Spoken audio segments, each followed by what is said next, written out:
You're looking to speak to get paid.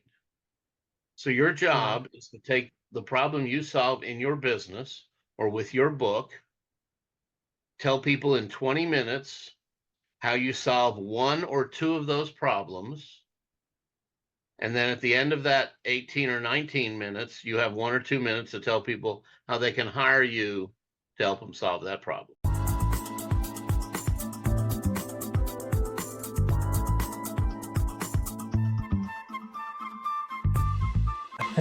Hey everyone, welcome back to another episode of the Bookmore Show. It's Stuart Bell here, and today joined by Jeff Klein. Jeff, how you doing? Great, Stuart.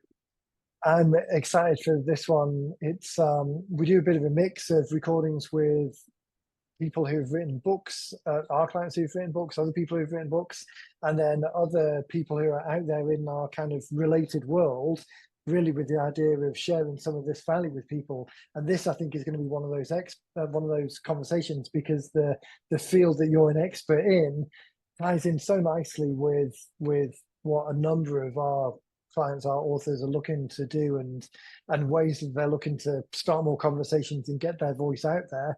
So I think people are going to get, this is a subject that we haven't covered before. So I think people are going to get a lot of value from it. So why don't we start with a little bit about you and organization, and then we can go from there. Sure. So the primary thing I do is help people use speaking to get done what they want to achieve, reach their goals using speaking. So if you're an author and you want to sell your book, speaking is an amazing way to get that done. If you are somebody like yourself and you're looking for more people who are writing books and get that, speaking's a great way to attract authors and folks to get who are have all kinds of, Right, they get their book in their head or on their laptop and they need to get it right. uh, onto into an as an ebook or a printed book, and speaking's a great way to publicize that. uh, But we how did, Go ahead. sorry, I interrupted you. I was just going to say the whole world of speaking, kind of think of it as an outsider. You think about it as kind of the big stage type stuff because that's mostly what we're exposed to, and social media amplifies that these days. But how did you get into it? And I mean, a number of the clients are at the, as you say. I mean, I think I'm the perfect candidate for this type of thing because our framework, our methodology, the way we do things is slightly unique. There's something to talk about, and it's interesting for the audience. So, how did you get into helping people like me get in front of a wider audience? Sure. I joke that I came to speaking through the kitchen. Like that's how the band gets into the restaurant or into the venue. They always come through the kitchen. And that's kind of how I came to a lot of things in my life. I started out of college. I went right into the film business and worked in on movies and TV shows and lots of TV commercials based here in Dallas, Texas. I never moved to Los Angeles or New York to work in that movie business. I did it right here in Dallas. And after doing that for a while, I worked in sports production and in the association business, representing, and then running the Texas Film Association, which found my way into advertising and running my own advertising agency, which is where I found myself when I started speaking. I discovered an organization called CEO Space, and every Friday they were teaching the elevator pitch, the 30-second commercial. And I Right, really clicked with that education and with that organization and started helping them teach that on Fridays at lunch. And one day somebody said, "Hey, Jeff, would you come do that 30-second thing at our group?" And I made sure it was okay. I got permission. And then I went and then visited this networking group and taught them how we were doing the elevator pitch at CEO Space. And then somebody at that group said, "Hey, that was great. Would you come do this at our group?" And right, before I knew it, I was doing that 2 or 3 times a month. And then I started to get more intentional about speaking. And I recognized it was driving business or gave me the opportunity to get exposure to get business for the ad agency, because networking is the most basic form of advertising, shoe leather advertising. And right, the elevator pitch is the most basic form of how to advertise a business before you get into all the other things you have to do. And I wound up starting to teach more. Somebody had asked me to come back a second time and teach different stuff. So I wound up creating a whole curriculum around networking because when I'd ask if they'd want more advertising content, they didn't. They wanted more networking content. Right. So I wound up creating 6 hours of networking content eventually that I taught as a telephone class. And so I was selling classes and workshops. I wound up creating a CD called 30 Seconds to Success, which was the eventual topic or title of my elevator pitch talks. And that all leads up to where we're going here, where your book is now not only a talk title, but it's also the title for a whole curriculum and a whole line of products. It's not just a book title; it's a talk title, Right. it's a membership title, it's a podcast title, it's a workshop title, it's a lunch and Yeah. learn.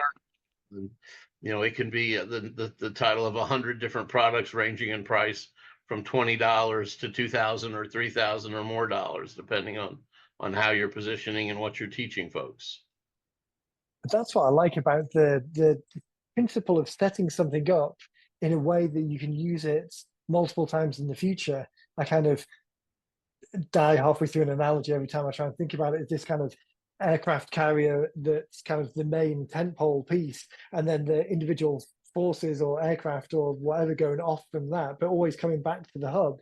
So again, just like that time, the metaphor always dies a little bit, but No, still, that's a this good idea of metaphor, really, Stuart. That's a great metaphor for it. Absolutely. right, that thing that is then the kind of the home for all of these other things that are related. And no matter where people enter the world, there's some commonality and consistency around that message. Because I think it's easy for people to get confused about what we do. And if there's any confusion there, it leads to anxiety at one level or forgetfulness at the other level. And that's the last thing we want to do. If we want to make that connection with someone, start that conversation, we really want to go forward. So it's a great point that you make, that whether you're coming to it from you've got a speech and a presentation that's dialed in, and then you're looking for other assets, or you've got a book that's dialed in, now you're looking for other assets around that. It's such a complementary, self-supporting idea to just tick off And some if of the you start boxes. with the talk, then you need to write the book. And if you start with the book, then you need to turn it into the talk. I Right, started talk and turned it into an audio first. A CD was what we right, first, and then it became an MP3, and then it became an ebook, and right. so now it's a digital bundle which I sell as an ebook and MP3 together, and Yeah, ebook can be, you could print on demand, of course, and have a physical copy of the ebook if you wanted. yeah, Not many folks do that these days. They just read it on their digital device, but it's right. multiple. And uh, early on, it became a workshop. But it became a workshop, Stuart, because somebody called me on the phone and said, "Hey, four of us want to pay you extra to come back and teach us, just the four of us." And I went, Right. "Maybe, okay, I'll be glad to do. Okay, we can do that. Tell me Yeah, when. I'll be there." Yeah. yeah. So that bridging into kind of doing it already in kind of like a small space, the CEO space. So doing it to an audience that's there, and then taking it out further, that bridging into understanding how the kind of speaking, I don't even know if I want to call it circuit, because that makes it sound too much like the entertainment side of things. And this is a little bit different. It's like us, actually, our product, the thing that we're helping people to create, is a book, but everyone thinks of a book in a traditional sense, and that's not what we do. We're not interested in a traditional book because the book's not a product. The conversation is the product. So a conversation starting book is something different. So again, when people say speaking, it's easy to go down the route of the narrowest part of um, the Gary Vaynerchuk end of the spectrum, where for most people that's Right. not the case. So is that a balancing that people need to think about, the actual job of work of what they're trying to do? Well, I'm going to pull up a document. I have to open it up here, but I'll share this with you. I think you'll find it quite interesting. So what we've discovered and I kind of I call it it is a speaking circuit, and I use that term myself, and sometimes I jokingly call it the rubber chicken circuit, uh, you know, or the rotary circuit. Uh, Right. Yeah. it's uh, it is just that. So here's do you have am I Matt, can I share my screen? Yeah. Yeah. It should be open up. Okay, great. So this is something I did a little bit of research and came up with this this data. And if you're a data person, you'll appreciate this.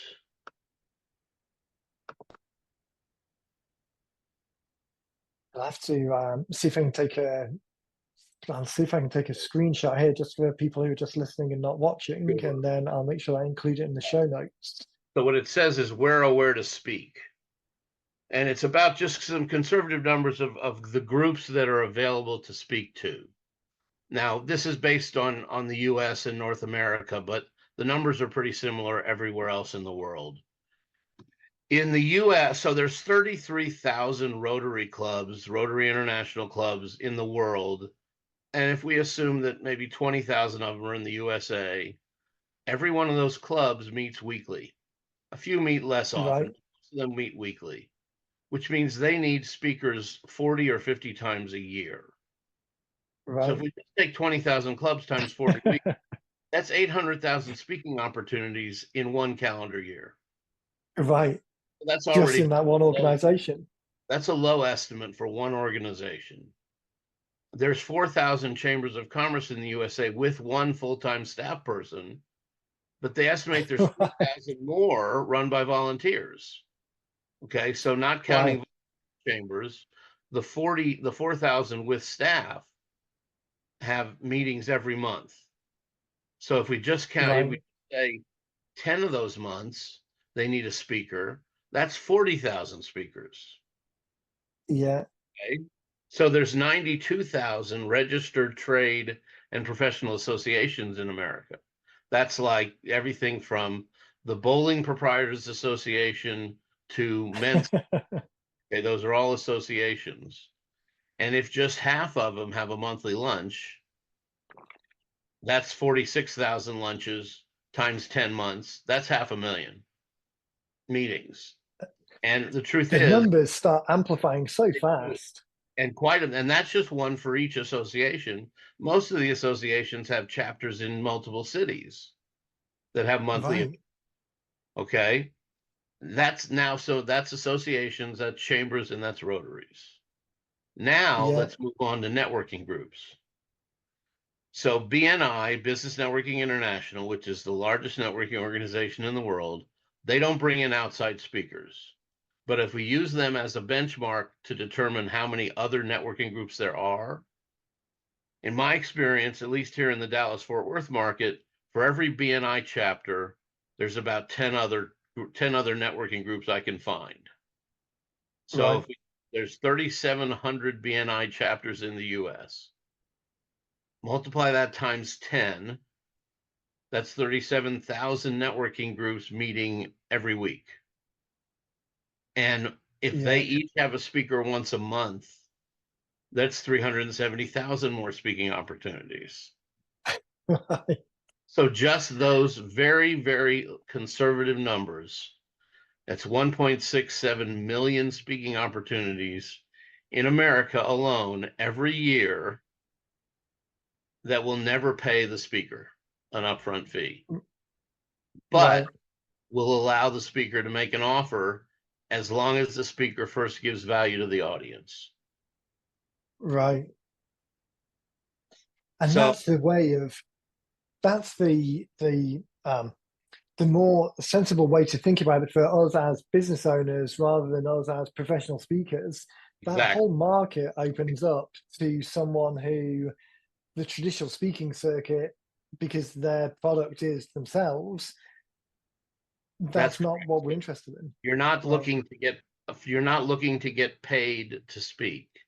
You're looking to speak to get paid. Right. That's such a great frame. Yeah, so you're not looking to get paid to speak. You're looking to speak to get paid. So your Right. job is to take the problem you solve in your business or with your book, tell people in 20 minutes how you solve one or two of those problems. And then at the end of that 18 or 19 minutes, you have 1 or 2 minutes to tell people how they can hire you to help them solve that problem. Right. It's such the perfect, again, it's why I wanted to do the podcast in the first place. It's such the perfect complement to the way that we talk about books with people. I mean, even with us very vocally being on the conversation starting book front, people will still come and ask, how much should I charge for the book? And then book as the product type questions. And I'm sure you must get the same. People start talking about speaking and they think about it as a career. But for all of us who are in business, I mean, I joke with people, say, how many books do you think you must sell in order to make the equivalent of one client? And speaking must be the same. I mean, I'm guessing there's a bigger margin in speaking there is than in an individual book, but still the metrics must Sure, correlate. but I encourage people. I try to have. I really from my perspective, Stuart. There's one answer to how much is a book, and it's $20. Right, It seriously, right, no matter how long the book is, your content, your intellectual property is worth $20. right. Yeah, Now that it shouldn't be a 10-page coloring book, obviously, right, it ought to be something with that brings value to the audience, but it could be a 96-page, what we call airplane book, like your 90-minute book. right. Your your none of Yeah, your books are worth less than $20. Now, because right, the speaking strategy for a book is much different than the bookstore strategy. The bookstore strategy is you have to have 12.95, 14.95, 16, all these other prices. But in a book, in a speech, it needs to be $20 because that's the bill people are most likely to have in their pocket if they have cash at all. right. Actually, that's a great point because when we think about the job of work of what you're trying to do, that having a price, whether you sell it or not, but having the price on it, setting that kind of the transaction for the value type benchmark, then if you are using it and you're giving it away, or you're in a speech environment, an environment where there is an opportunity to sell it that may be worth it. I mean, it might cover the gas price if nothing else. Sure. Um, but it also sets that expectation for the next step in the journey. So if you feel like you have to sell it, then selling it for 20 is probably better than selling it for 8, because that seems very Right. random in that Right. environment. Yeah, And if you need to print the price on the book, which nowadays you don't necessarily need to, but if you're going to print the price on the book, and again, not as a book guy, but as a speaker, my yeah, recommendation is the price on the book should be 24.95, 29.95. So when you sell it for 20 in person, it's a bargain. right. Yeah, yeah. Even if you do So 21.95, you're not charging sales tax or shipping. You're going to pay yeah, the sales tax on your own. yeah, So it's $20. yeah. And it's in context of, again, I'm such a fan of this idea of thinking about the context of how things are presented, not just using the tools, whether that's a speech or a presentation or a Right. book. But when you think about the context of the value that you're delivering in those 20 minutes, for someone then to be able to spend a small amount of money to either learn more because it's out of the scope of just the talk element, or to go deeper, or to just have the hard copy of the thing that they just engaged with, $20 seems like a reason. It's in context of how it's being used. And then if your call to action, if the next step, if you then immediately want to move to an engagement close, then it sets that expectation of that journey. So the context of that is so relevant. Right. And you're positioning yourself as somebody that is paid for your services, not free. Right. Very Yeah. important psychological thing, too. I mean, every one of those books on that shelf is a speaker book. Right. And while they may have a Okay. variety of prices on them, most of them were $20 in the room. Yeah. So that let's bridge into that a little bit then. So moving from a scenario where it was evident to yourself that speaking was a great way of client acquisition because you can deliver that value to an audience who are kind of pre-selected themselves as interested. How did that translate into? Um, how did that kind of I don't know if scale or translate is the right idea, but taking this as more of a, now this is definitely a very, it's not a coincidental lead generation strategy, it's an orchestrated lead generation strategy. Absolutely. Was that a development? Yeah, well, so what I and doing so in the first year, I was just doing a few a month, and then to set a goal to speak once a week. And I did Wow, that, okay. and then I set a goal to speak twice a week, and I did that for 2 years. So Wow, over a yeah, 4 year period, I spoke about 300 times. right. So, and I made a lot of mistakes. I learned a lot more from the mistakes than I did from the successes. Yeah, So, and what I learned, and by the end of that time, I was fortunate enough to have some coaches come along and help me systematize what I had learned. yeah, So what I learned was that, and what I teach now is the same system, and we've been perfecting it and tweaking it over the last 12, 15 years since I started the system, since I completed the system rather, and added in virtual speaking and all the things we learned over COVID with yeah, that environment and Zoom and all that good stuff. And what I teach is to offer three things. You offer a $20 thing, usually a book and sometimes an audio. You offer a middle thing that's 100 or anywhere from $100 to $200. That's a workshop, typically for individuals in a group setting. And then you offer something for the three or four or $500 price range. That's more along the lines of a lunch and learn or a bigger class or a bigger commitment for an individual to get deeper into your programs or your products and services. And right, then all of those, you're upselling from all of those, the top two, especially the training. And your real goal is to sell the two workshops. And the books are your gravy from the people who are never going to buy the other stuff. right. Yeah. And that's a great way of thinking about it as well. Kind of this idea that there are these people have self-selected themselves as interested, but they're not all ready to pull the trigger today. So to be Right. able And a book to sale is offer going to something, some of the book sales are going to be clients down the road for sure. right? But you're not really, and they're going to be on your mailing list because Yeah, you're going to collect everybody's information, but they're not yeah, going to don't have an opportunity to one-on-one upsell them like you do somebody after a 90-minute workshop. yeah.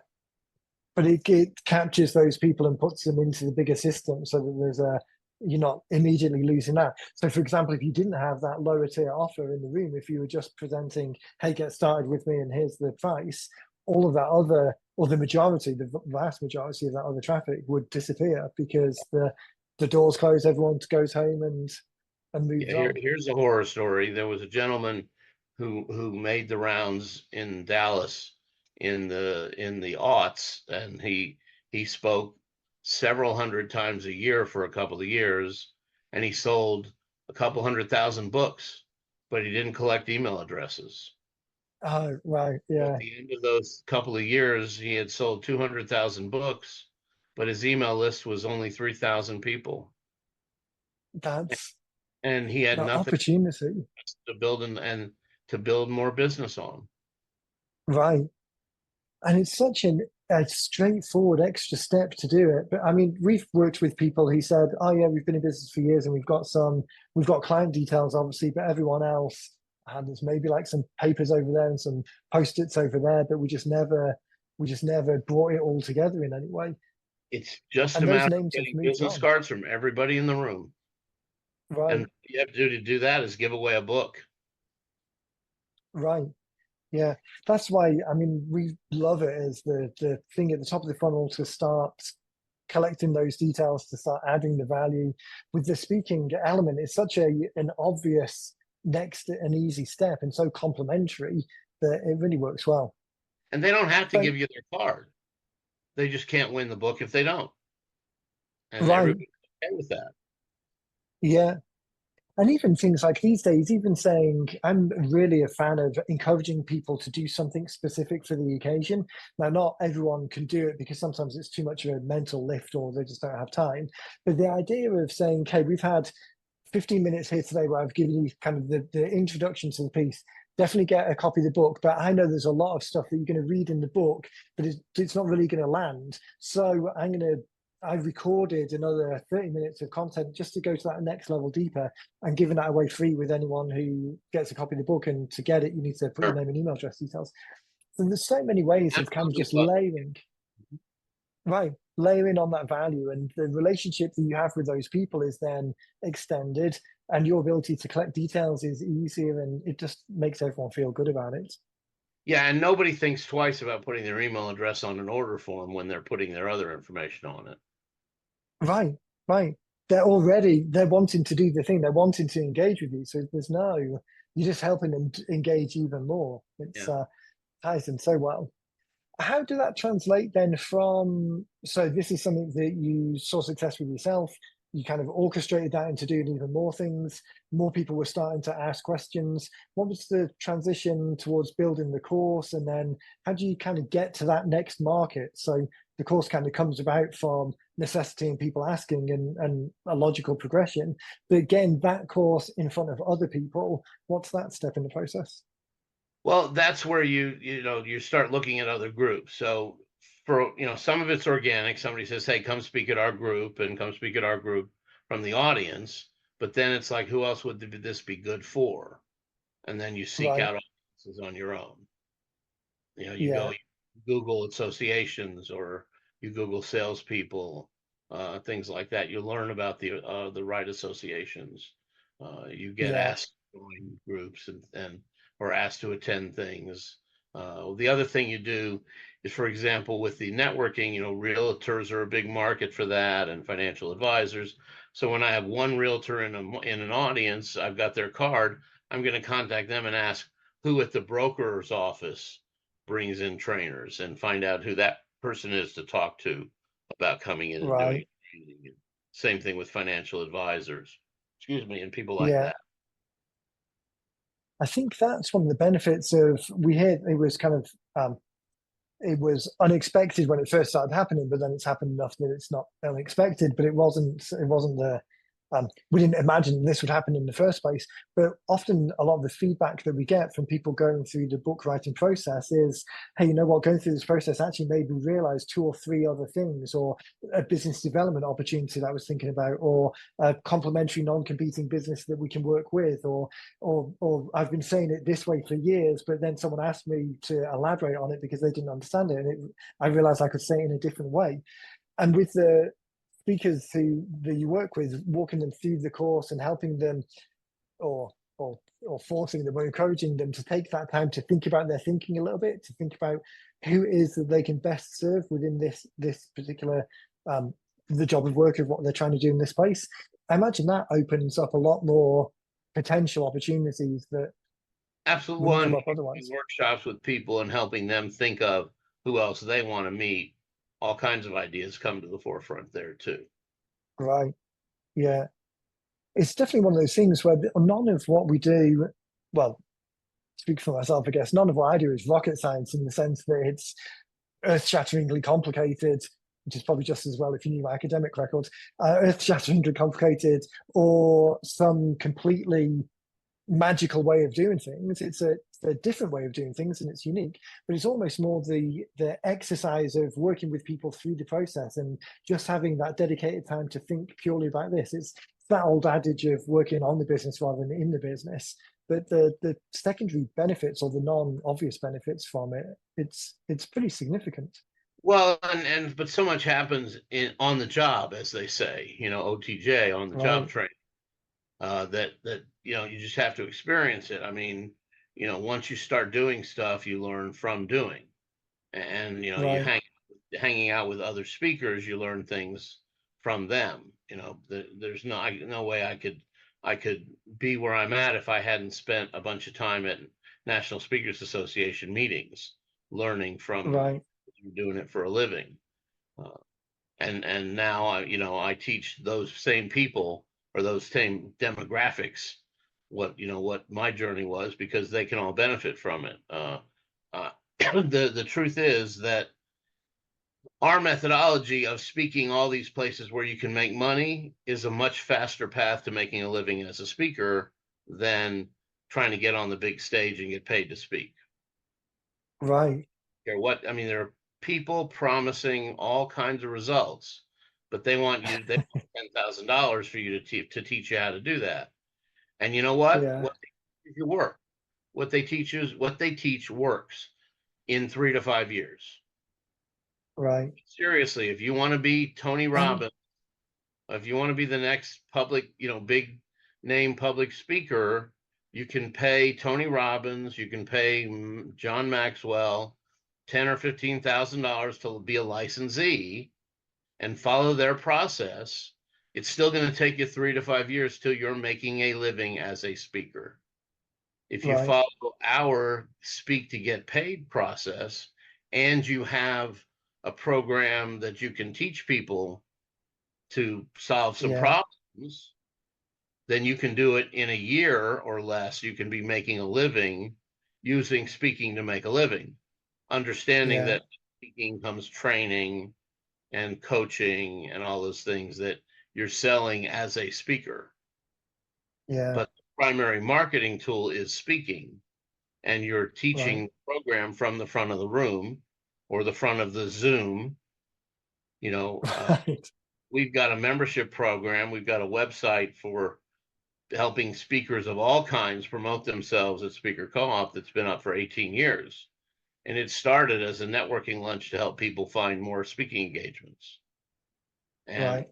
and we still excuse me, we still achieve our core mission of helping our members find more speaking engagements because we attract 1,100 meeting planners a month to click our website and find speakers. And the Yeah. meeting planners use the site for free, and the speakers pay to be on it. But when it comes to the teaching methods that we use to help the folks that are looking to be taught stuff, we teach speak to get paid, and that will lead to getting paid to speak. Right. But it also It's leads such a to making a living a lot quicker. right. That's again, it's another example of why the our messages are so aligned because we've got the whole bestseller BS type. Um, that's like our nemesis is Mhm. people who are charging tens and tens of thousands of dollars to be a bestseller and then sit back and wait for the door to get knocked down as all of the people come to you. And for 99% of people, of real business owners out there, that's just that's not what will happen. It's There's nice to a, have the it name. could, It's nice to have this best-selling author by your name, but it doesn't have a check attached to it. right. Yeah, exactly. Exactly. And there are better ways of doing it, like you were saying on the speak to get paid instead of get paid to speak.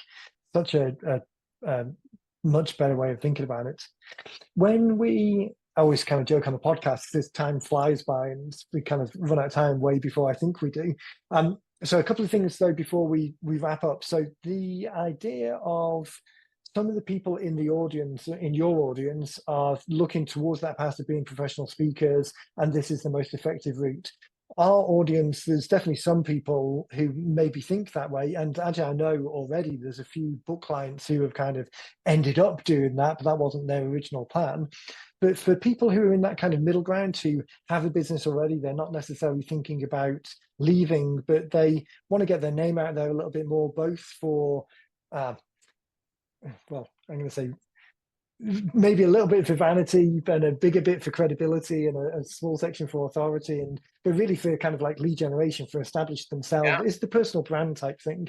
So this system works well for that as well. It's not just a path absolutely. towards speakers. Our core has always been people whose speaker is not their job title. Right. It Yeah. may it may be on their business card as the second or third thing. Maybe coach, author, speaker. It could be, attorney, author, speaker. Right.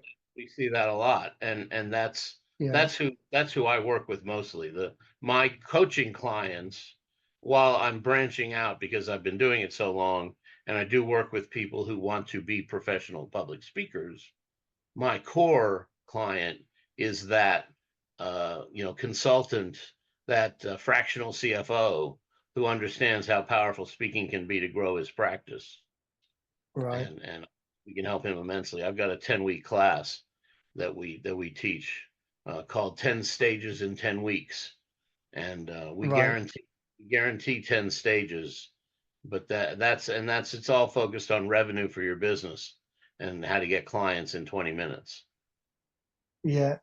20 That minutes. as a framework, Yeah. again, it just ties in so well with the whole 90-minute book premise because it's this cut into the things that are important, kind of pull out all of the superfluous stuff, the stuff that doesn't move the needle, the stuff that I don't even say that doesn't have a check attached to it, but is a distraction. It's just cutting to the core of what you want the outcome to be, and that Yeah. is in conversation with the people who you can help best. Um, as I say, time always goes too fast. We've got a link to the website that we'll put in the show notes. So whether people are listening to it on the podcast player or looking on the website, we'll link straight through. I'll also make sure that I'd link to you on LinkedIn so people can connect directly if that's what they're interested in. But I would really, really recommend both elements, both the I'm going to call it marketplace, but what do you call it? The speaker opportunity. Um, Speakercoop.com. I mean, yeah, use the link to join. You can get on the website for as little as $30 a month if you want to be listed on our speaker directory. If you're speaking and you want audiences, it's a no-brainer to get on the website. Even, you pay $300 a year or $30 a month. We have two other membership levels that get more. We give you more promotions than we do at that starter level. But either way, get on there and get found by meeting planners. yeah, And yeah. and I tell you And then what, because the site's been up for 18 years, Stuart, we have people who when they search their name, their speaker co-op page comes up before their own oh, that's website the one. because we've been Right, there for 18 years. And, right. and And there's I something to be said organic for search. Yeah. right. There's something to be said both algorithmically for that kind of age and authority, but also just the longevity has it becomes the de facto resource.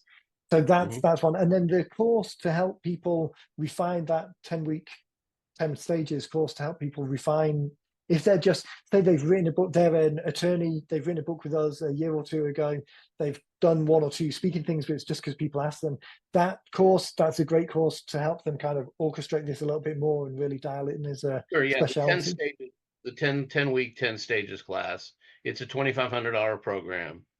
And it includes a 1 year membership in speakercoop.com as well. So it's a Yeah, credible value, and you can't go wrong. It's everything we do at Speaker Co-op, Stuart, is driven for revenue for the client.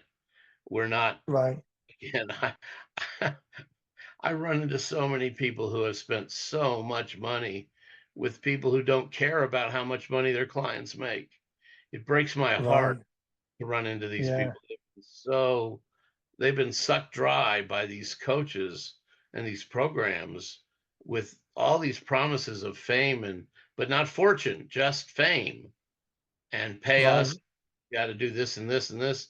And they teach some amazing stuff, but they don't teach you how to make any money. right. And Yeah. that's what we're focused on. Having We're that how to get you that $2,500 back. right. Yeah. That we're both in a similar position. Small organizations, we're not looking to sell to some VC firm in 5 years. We've been around for multiple years already. It's having that connection with people, and it's why we get so many referrals and Yeah. people saying you got to work with these guys because they're passionate about what they do. So Yeah. And again, another reason why. yeah, we have financing available too if you need that. Because I don't want money to be the reason you don't do it. Because I've seen so many people get burned out there. It's just Right.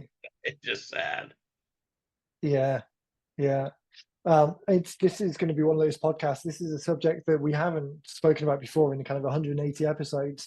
So as people are listening to this, hopefully it's resonating with something that they've wanted to do for a long time, and hopefully we facilitated making the book as easy as possible for them. And they've now got a connection in you to facilitate kind of getting on stage in a way that moves the needle for them. Excellent. It would be it'd be great to circle back in a couple of months and maybe do a little bit of a deeper dive on some Be examples glad and to. Absolutely. stories. Yeah. And then in the meantime, as I say, I'll put links in the show notes. So whether people are listening on a podcast player or on the website, then just click through and find out more about the program. And it really is the perfect opportunity to add another string to your bow. And I'm looking forward to have Stuart. You're going to be on one of our Ask the Expert segments on the Speaker Co-op website, so we're looking forward to that too. Yeah, exactly. I'm looking forward to kind of rounding out the circle and sharing with some of the speakers. If they don't have a book already, then just this easy way of creating something that's very on point for the job of work that they're trying to achieve. So yeah, I'm looking forward to that as well. Jeff, again, thanks for your time. I really, really appreciate it. This has been a lot of value for people. Everyone listening, the links are in the show notes, so definitely click through and find out more about the programs and the opportunity because, as I say, I think it's just the perfect match. So, Jeff, thanks again for your time, and everyone else will catch you in the next one. You're so welcome, Stuart. Thank you.